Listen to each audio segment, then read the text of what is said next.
Hi అండి. అందరు బాగున్నారా? నేనైతే ఇలా ఉన్నాను. మీరందరూ బాగుండాలనైతే కోరుకుంటున్నాను. మా మహిళా సంఘాల సభ్యుల కోసం ఇది ఒక ప్రత్యేకమైన వీడియో ఇది. ఏం చెప్పబోతున్నానంటే, మహిళా సంఘాల సభ్యులు వివిధ వ్యాపారాలు చేస్తారు కదా, అవి ఏ విధంగా డెవలప్ చేసుకోవాలనే విషయం గురించి మీకు ఈ వీడియో ద్వారా షేర్ చేసుకోవాలనుకుంటున్నాను నేను. ఎలా వ్యాపారాలను అభివృద్ధి చేసుకోవాలి, మనం ఏ విధంగా డెవలప్ కావాలి అనేది ఏ విధంగా చేసుకోవాలనే విషయం గురించి మాట్లాడుకుందాం. ప్రస్తుతం మనం ఒక మహిళ చీరల వ్యాపారమే చేసుకోవచ్చు, బ్లౌజులే కుట్టవచ్చు, ఆ తర్వాత మన పిండి మిల్లు పట్టవచ్చు, శారీ వ్యాపారం చేయవచ్చు, ఇంకా కిరాణం కూడా, కిరాణం తర్వాత మనం పేపర్ ప్లేట్స్, ఆ తర్వాత మినీ టెంట్ హౌస్, ఇంకా మనం ఏది ట్రావెలింగ్, ఇవే అనుకుందాం. మనం ముఖ్యంగా చేసేది బ్లౌజులు కుట్టడం, చీర ఫాల్స్ కుట్టడం, శారీస్ బిజినెస్ చేయడం, పిండి మిల్లు పట్టడం, కిరాణం, వీటి గురించి ముఖ్యంగా మాట్లాడుకుందాం. మనం వీటిని చీరల వ్యాపారం చేద్దాం అనుకుంటాం. ఫస్ట్ ఎట్లా, ఇంటి పక్కన వాళ్ళు అయితే ఒక ఇంటి పక్కన వాళ్ళతోటైతే జరగదు కదా వ్యాపారం. జరుగుతుందా?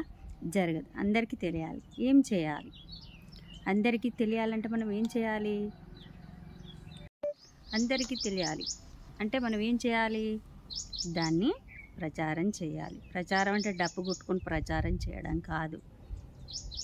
మనము ఒక సభ్యురాలుగా, సంఘంలో సభ్యురాలుగా ఉన్నట్లయితే ఆ విధంగా ఒక గ్రూప్ స్టార్ట్ చేసుకోవచ్చు. 10 మందికి నేను ఈ విధమైన వ్యాపారం చేస్తున్నా అనేది ఫస్ట్ ఆఫ్ ఆల్ చెప్పాలి. ఆ తర్వాత ఆ సంఘం ఏ సమైక్యలో ఉందో ఆ సమైక్య వాళ్ళతో చెప్పుకోవాలి. అమ్మా, నేను ఇలా సమైక్య సమావేశం ఎప్పుడని తెలుసుకోవాలి. సంఘం వాళ్ళు ఎట్లాగో లీడర్లు పోతారు కదా, వాళ్ళతో పాటు మనకు సమైక్య మీటింగ్ ఎప్పుడు ఉంటుంది, నేను వస్తాను అని చెప్పేసి ఆ సమైక్య మీటింగ్ వెళ్ళి, ఏం చేయాలి, నేను ఇట్లా చీరల వ్యాపారం చేస్తున్నాను, మీరు నేను తెచ్చే చీరలు చూడండి, మీరు నచ్చితేనే తీసుకోండి, కేవలం ఒక చీర మీద నేను అంత దూరం పే తెస్తున్నా కాబట్టి ఒక 50 రూపాయల్లో 100 రూపాయల్లో చూసుకొని మీకు ఇస్తాను, మీరు అట్లా నచ్చితేనే మీరు చేయండి అని ఆ విధంగా వాళ్ళకి సంఘ సభ్యులకు వివరంగా చెప్పాలి. బ్లౌజ్ ప్లీజులు కావచ్చు, లోపల లంగాలు కావచ్చు, పెట్ కోట్స్, బ్రాస్, ఇవన్నీ ఇంకా ఏవైనా మనకు ఆడళ్ళకు అవసరం ఉన్నాయనేసి మొత్తం దాంట్లో ఆ సమావేశంలో వివరంగా చెప్పాలి. అదేవిధంగా కిరాణం కావచ్చు, పిండి బిల్లు కావచ్చు, ఏదైనా కూడా మనం సమావేశంలో చెప్పినట్లయితే ఫలానా మనకు ఒక 10 రూపాయలు తగ్గుతాయి. ఈమె దగ్గర మనం చీర కొన్నాం, ఇది బయట 750, ఈమె 650కి ఇచ్చింది అంటే మనకు 100 రూపాయల లాభమే కదా.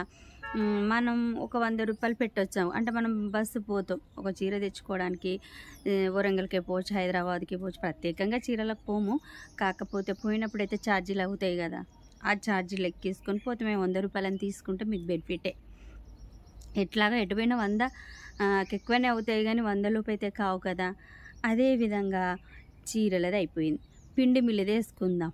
పిండి మిల్లు ఎట్లా, అమ్మ నేను ఇట్లా మిరపకాయలు పడుతున్నా, మనకి ఎవరికైతే వీలు కాదో మిరపకాయలు తొడమలు తీసుకొని పట్టుకొని వాళ్ళకి ఇట్లా కేజీకి ఒక 50 రూపాయల చొప్పున మేము దానికి ఆమె ఎంత పడుతుంది, కరెంటు బిల్లు అయితేంది, మిర్చి అయితేంది, తేవడం పట్టడం తీయడం అంతా లెక్కేసుకోవాలి. ఖర్చు లెక్కేసుకొని దాని మీద ఆమె ఒక 50 రూపాయలు లేకపోతే 100 రూపాయలు చూసుకొని మినిమం ఆమె నేను ఇస్తా అని చెప్పాలి.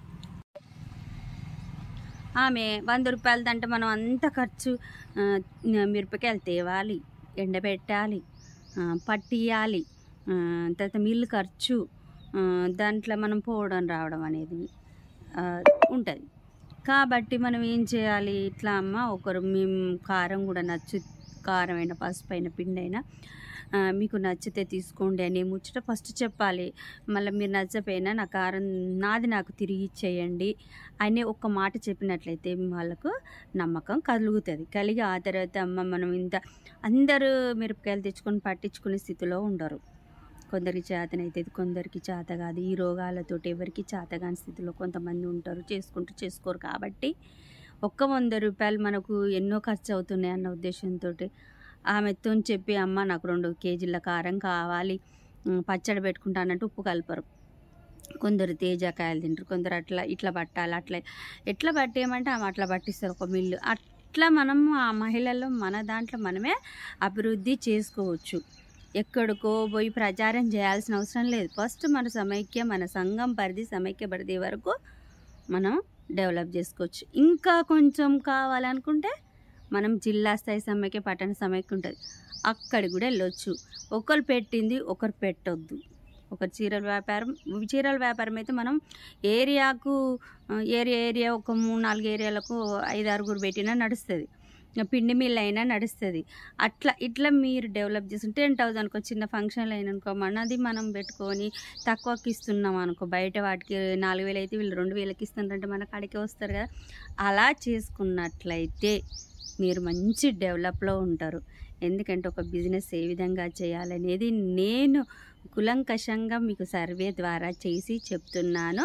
నేను తీసుకున్న ట్రైనింగ్ల ఆధారంగా, మెప్మా వాళ్ళు ఇచ్చిన ట్రైనింగ్ల ఆధారంగా మీకు నేను చెప్తున్నాను. ఊరికే గాలికి పోయే మాటలు నేను చెప్పట్లేదు. మాకు ట్రైనింగ్ హైదరాబాద్లో చాలా చక్కగా వివరంగా ఈ విధంగా ట్రైనింగ్లు ఇవ్వడం వల్ల నేను ఈరోజు ఈ విధంగా మాట్లాడగలుగుతున్నాను. మామూలుగా చెప్పడం కాదు.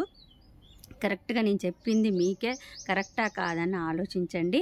ఓకే, మరి ఇంకేమైనా డౌట్ ఉంటే కామెంట్ బాక్స్లో కామెంట్ చేయండి. చాలా చక్కగా సబ్స్క్రైబ్ చేసుకుంటున్నారు, ఇంకా చేసుకొని వాళ్ళు చేసుకోండి. వీడియోలు కూడా మొత్తం పూర్తిగా చూడండి. ఇంకేమైనా డౌట్లు ఉన్నా, నేను ఏ విధంగా మాట్లాడినా మీరు ఇంకే విధంగా నాకు సలహాలు ఇవ్వచ్చు. ఎందుకంటే ఒక వ్యక్తి అనేది ఎప్పుడూ నేర్చుకునే స్థితిలోనే ఉంటాడు. అన్నీ వచ్చినాయి అనేది మనకు కాదు. నేను ఇంకా నేర్చుకోవాల్సింది చాలా ఉంటుందని నేను ఎప్పుడూ అనుకుంటాను.